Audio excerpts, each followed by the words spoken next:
Now to two major developments today on the fight over abortion rights in America. A 6-week ban on the procedure just went into effect in Florida today. And in Arizona, the legislature voted to repeal a Civil War-era ban on nearly all abortions. Here's CBS's Caitlin Huey-Burns. The consequences are profound. Hours before Florida's 6-week abortion ban took effect, Jacksonville doctor Shelley Tien rushed to see as many patients as she could. 6 weeks is very, very early in pregnancy. It's 2 weeks past a missed period. Most women and girls don't even realize that they are pregnant. Florida had been a refuge for patients seeking abortions in the South. Now the state joins 12 others in the region with total or near total bans. Starting today, the closest options for the procedure are North Carolina or Virginia. It's a victory for babies. It's a victory for women. State Republican House member Dean Black voted for the 6-week ban, which includes exceptions for rape, incest, fatal fetal abnormalities, and life of the mother. We think we have a good law, a compassionate law, a moral law.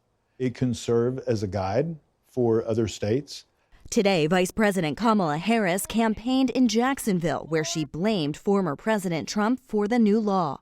As of this morning, 4 million women in this state woke up with fewer reproductive freedoms than they had last night. Trump, a Florida resident, has criticized his state's 6-week ban, but he said this today while campaigning in Wisconsin. It's up to the state. They'll ask me a question about it. I say that's up to the state.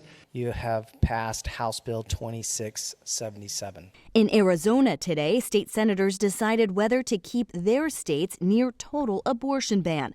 CBS's Janet Shamlian was on the floor during the vote.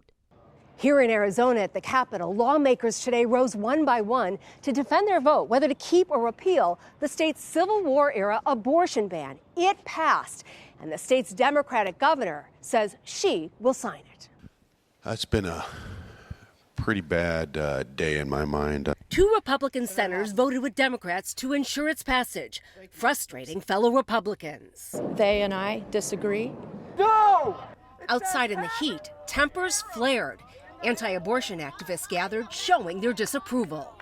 Yeah, devastation. It's the lives that God has created. It's now likely Arizona will be under a near-total abortion ban for months this summer, until the law returns to a 15-week ban. Back here in Florida, clinics have already started turning away patients. And in November, voters in Florida and Arizona will decide whether to enshrine abortion rights into their state's constitution. But here in Florida, that's an uphill climb. It will need 60% to pass, which is more than what was needed when it was on the ballot in other swing or red states. JB? Thank you, Caitlin.